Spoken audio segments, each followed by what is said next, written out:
Well now, that is slightly more like it back there. That's a halfway decent sunrise. Still not exactly what I envisioned, and frankly I had to stop off to use a facility along the way, and I missed my timing by about 10 minutes, so I didn't quite catch it at the moment I needed it, but silver lining, or golden lining I suppose, seeing as it is dawn on the cloud. This is exactly the kind of weather I'm looking for. Smattering of clouds, clear just on the horizon so you can catch the sun. So yeah, one of these days I'm going to be in the right spot, which is about 50 meters that way, at the right time, which is about half an hour ago, and I'm going to get that shot. Still though, the ones I got just after the sunrise this morning, they're not bad, are they? What do you reckon? Out of 10? Have we ever spoken about echolalia? It's one of those autistic things, not only autistic thing, but very common in autistics. And it's when we repeat noises, phrases, quotes from movies, songs, things of that nature, vocal type stuff. And we repeat them just without even thinking about it, usually as some kind of stim, some self-soothing behavior. One of the things that always pops into my head and stays there for a little while whenever I'm shooting the sunrise is a mashup song someone did, I don't know, 12, 15 years ago, one of the early YouTube things. But they did a musical pop song mashup thing with a bunch of Carl Sagan quotes from his original Cosmos series.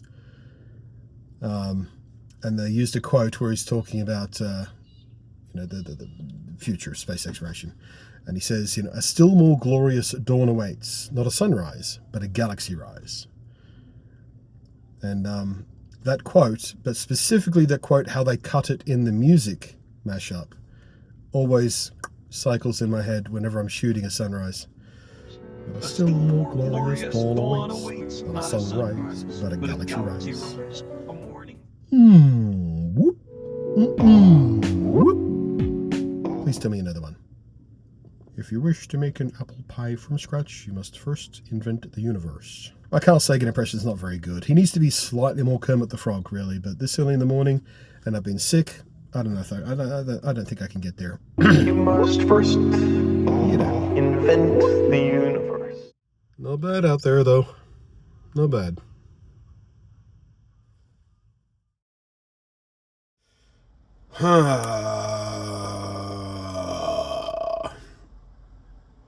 Bit of an issue. So, it's Thursday morning.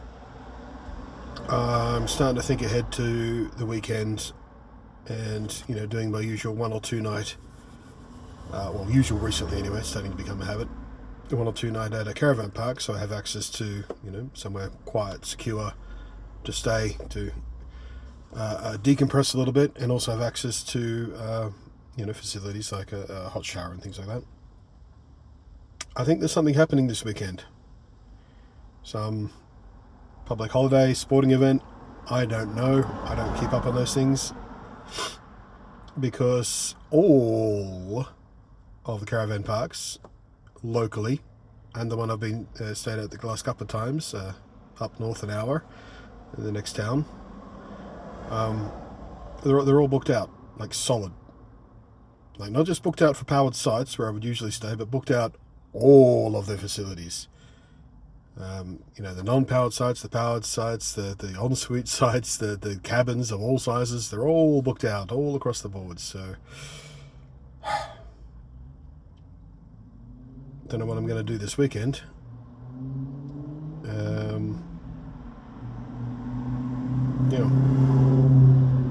Anyway, the reason I turned on the camera was actually to talk about something else. I've been sitting here, just parked somewhere quite pleasant, just killing a bit of time before the flight inspection I have queued up today. So I've been reading the comments on today's video as they come in, and when I say today's video, in context of what you're hearing when you're seeing this, probably yesterday's video. The one where I have the big old rant about the comment that made me upset. And not just, sad upset, but angry upset. Both, bouncing between the two in frustration. And I've had a lot of people comment on that, saying, oh, Blunty, just ignore the haters. Don't worry about those negative comments. Just ignore them. They don't matter, blah, blah, blah. They do matter. A lot of the time that stuff will roll off my back because I've been doing this thing, being an online content creator in various forms for literally 2 decades. And I've been, online in various other communities and forums and, spaces with other people for much, much longer than that. I'm quite aware of the way discourse flows online and the old adage of don't feed the trolls and all that sort of stuff. Can we bring that phrase back, by the way? Don't feed the trolls. We need to modify it. Don't feed the trolls or the bots. Anyway.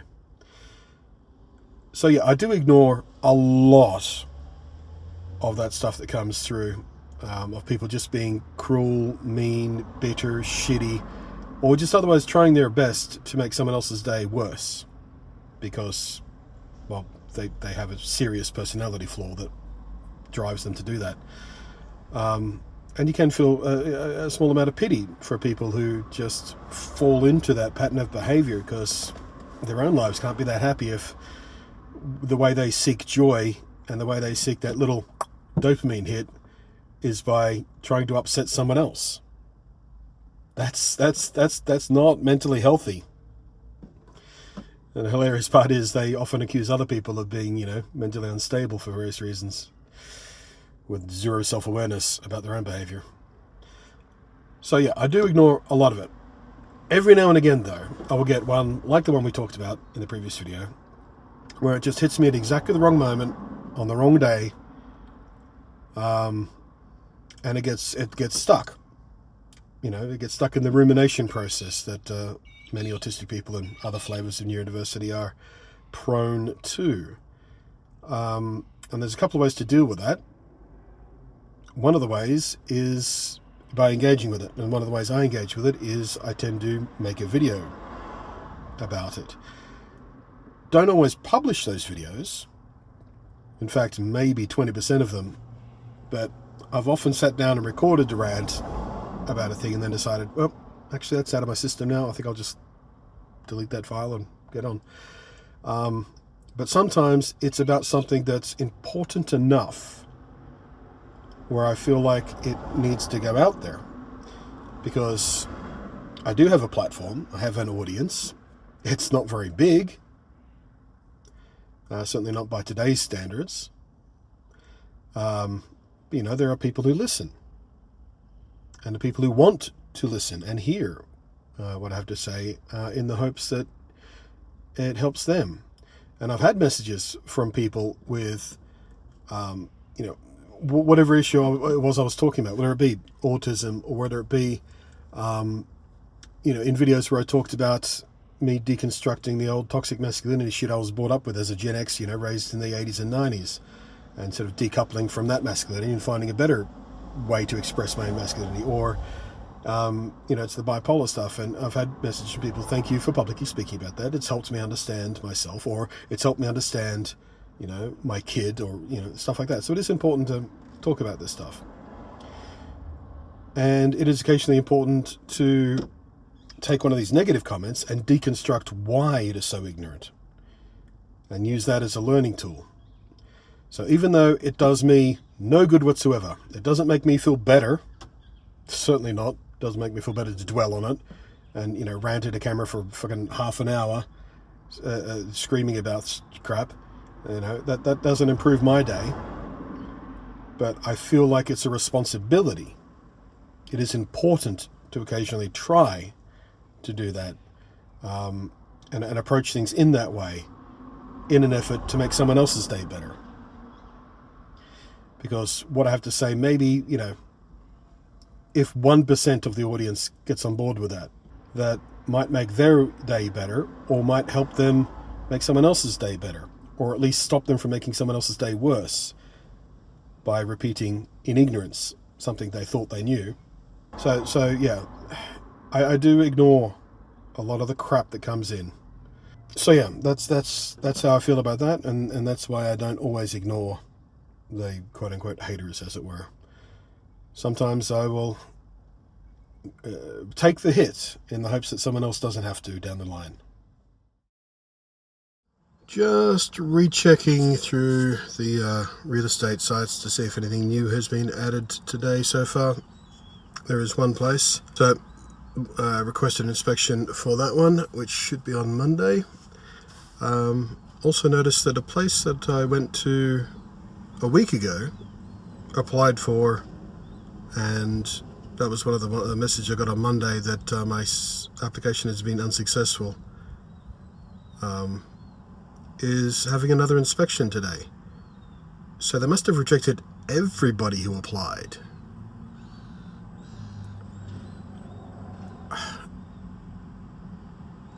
I'm very confused about how, anyway, so I've requested another inspection, which is happening this afternoon. I guess I'll apply again, and I don't know, maybe get real paranoid about what in the application might have had them deny me the first time.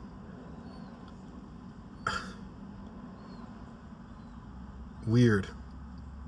I don't understand why they would have an inspection. There was at least half a dozen people there.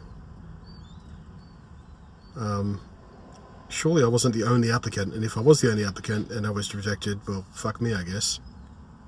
I don't know. So I'm just going to turn up again, see if the agent recognises me. Maybe ask them why it would have been I was rejected. Maybe ask them what I can do better this time, because I need a place. I don't know. It feels kind of shitty, though, to apply for a place, get told to fuck off, and I'm thinking, well, maybe they just preferred someone else. Turns out they didn't. They're still looking for somebody.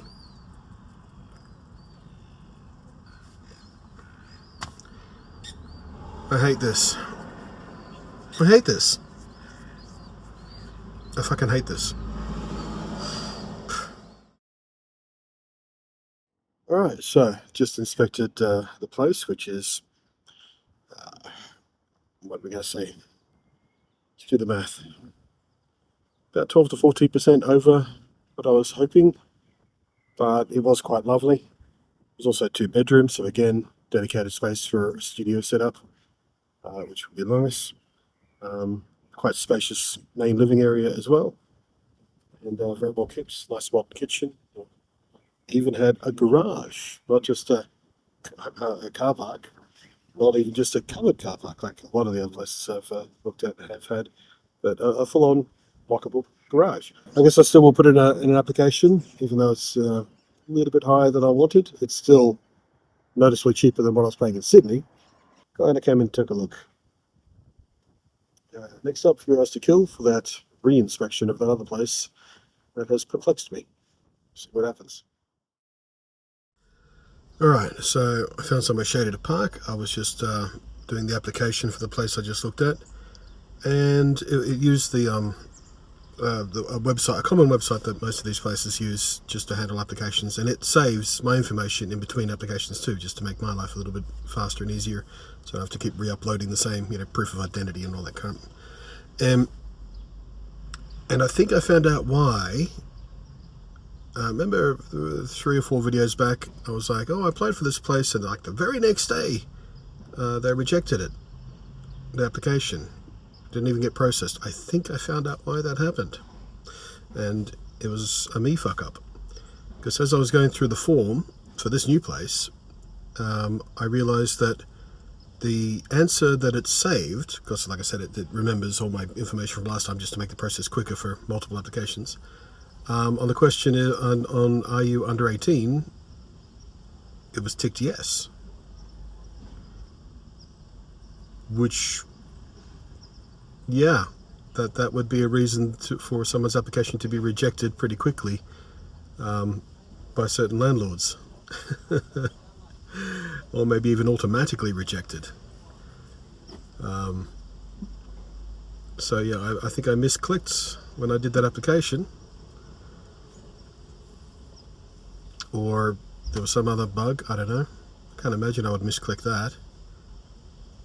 But yeah, it was wrongly tagged this time. Luckily I caught it. So yeah, I need to double check whether that particular apartment is still listed.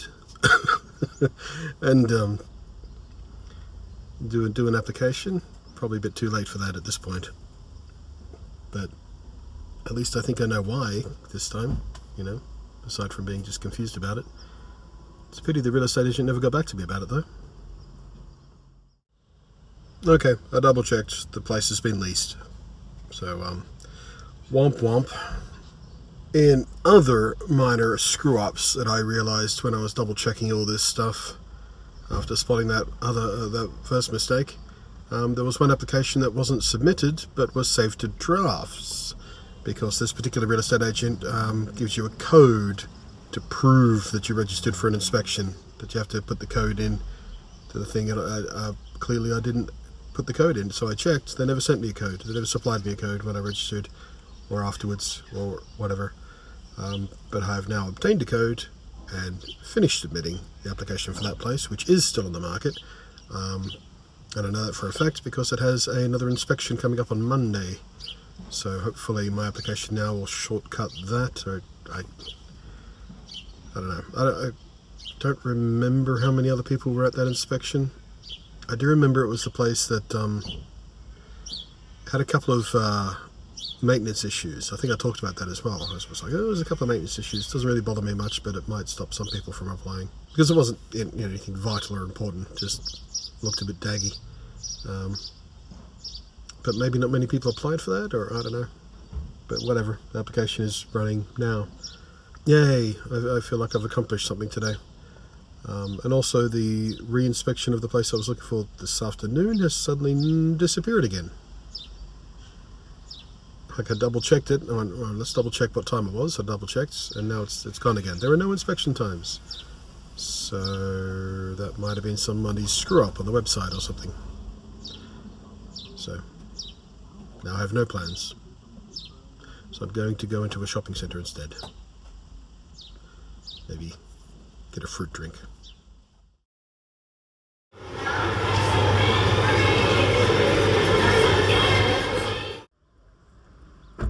I have some mild regrets about that decision. That was the first loud place I've been in today, and it turns out today's one of those days where I'm a little extra auditorially sensitive. Like, it wasn't so bad, but I could tell I should probably not hang out for a while in there, not do any window shopping. So I just did a lap just to help stretch the legs a little bit and came back to the car. Did consider getting a mango drink from one of those freestanding little places in the middle of the mall with the boba teas and whatnot, but just too expensive. Like $10 for a big cup of fruit juice.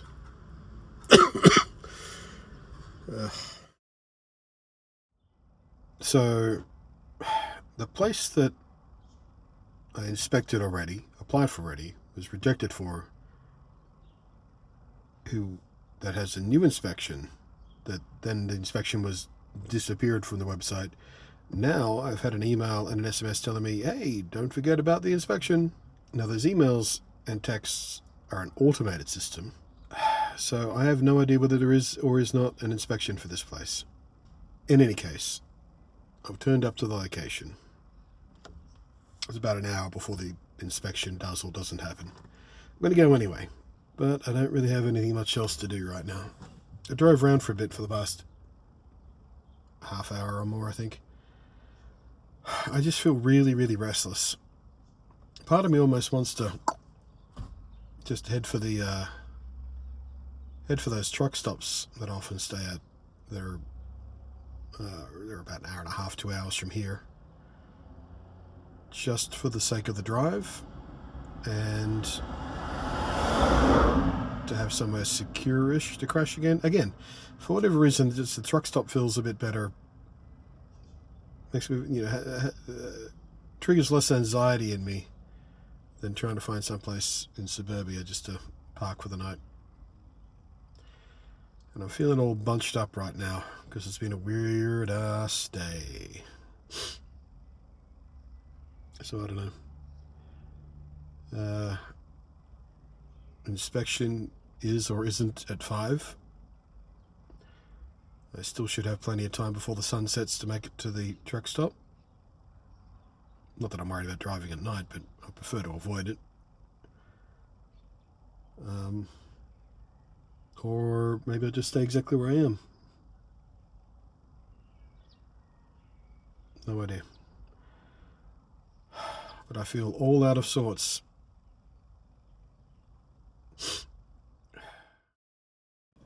So, just inspected. Place was exactly the same, so I guess they just rejected everybody who applied the first time around, or I just don't understand how any of this works. I don't know. Either way, I might as well apply again. Who knows? All I know is I'm restless and frustrated, and I'm going to take that 2-hour drive to go to that truck stop just because I can't stand the thought of sitting in suburbia again tonight in my van, worrying if someone's going to tap on the windows or just anxiety just balled up on me all of a sudden. Just all of the little things just ganged up, including the drone of that idiot on his ride-on lawnmower for his tiny front yard, which you could mow in like 3 minutes with a push-pull mower. You don't need a ride-on mower, mate. What are you doing? Jackass. Anyway, see you in a couple of hours. Sun will be going down. I'll be at the truck stop. Maybe I'll buy myself some overpriced ice cream from the service station fridge. I'm not okay. Hopefully I'll be okay after a nice long drive. Okay, a couple of hours drive later, maybe a little bit less. I beat the sun to the horizon. I'm now at the truck stop, which I've frequented throughout my journey here. I know exactly what to expect here, the noise level, the food that's available, the facilities, the fact that I can sleep confident no one's going to bother me. The drive didn't do me the good I thought it would, though. I'm searching for the word. It's not anger, it's not anxiety, it's just there's some form of anxiousness that's got me all tight, all the way across my chest and my shoulders. Can't stop clenching my jaw. The urge just to speed for the sake of speeding was fairly strong. Resisted it, by the way, officer. But yeah, every instinct just wants me to, I don't know, be reckless. Something is very, very not right. Hopefully I sleep it off. But right now, I hunger. I'm going to get either KFC or McDonald's because those are the two big options here. And I'm going to get a smaller meal because then I want to treat myself to something sweet for dessert. Just because I haven't in a while. I think the last sweetie treat I had were those Cheekies, which was like 4 or 5 days ago. But yeah, something's amiss in the old mental health house right now. It ain't right, and it's starting to worry me, and that worry is making things worse. Hooray, feedback loops. I don't know. Maybe today was just a long, weird, fucked day. I don't know. Maybe it was just that. Maybe I was tired. Anyway.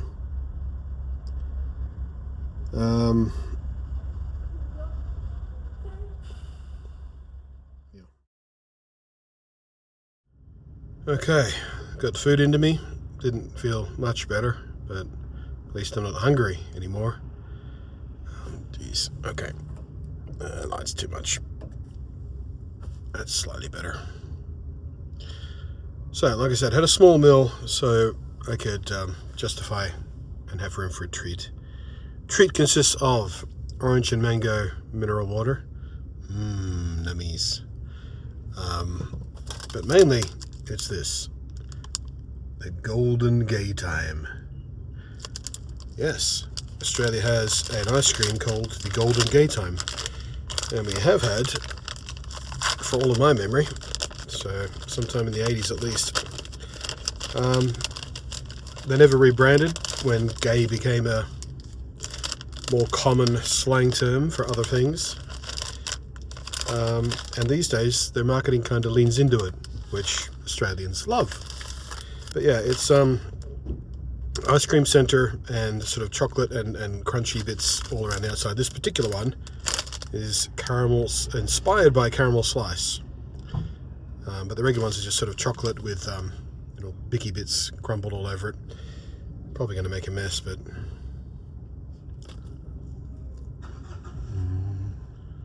There we are, see that? Oh yeah. Delicious. It's been an age since I've had one of these. I've never had the caramel one. I think they're new.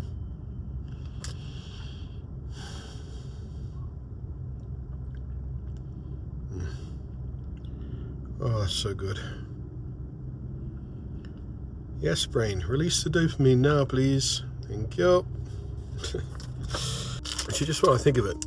Streets, the people who make these ice creams, you really should sponsor me. Just, you have no idea how many of my viewers would love to routinely just have a good old gay time in my mouth.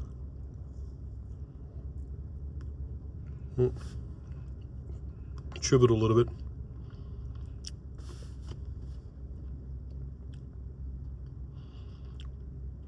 Had to make a joke, come on. So, I'm going to enjoy this in my own time. So I'm going to say a quick goodbye. Thank you for all the support, the PayPal, the Super Chat, the Patreon, liking the video and leaving comments on the video. All of the above, any or all. I appreciate that very much. And yeah, hopefully when I wake up tomorrow I'll be feeling in a much better mood, but as of right now, except for the lovely brain chemical rush the treat is giving me, yeah, still feel all kinds of weird and tense. You know what's weird? I want cigarettes. I haven't had a smoke in like a couple of decades, I think, at this point. Maybe 17 years. My body just goes, why don't you have a smoke? Why don't you get smashed? Something, anything to escape this reality.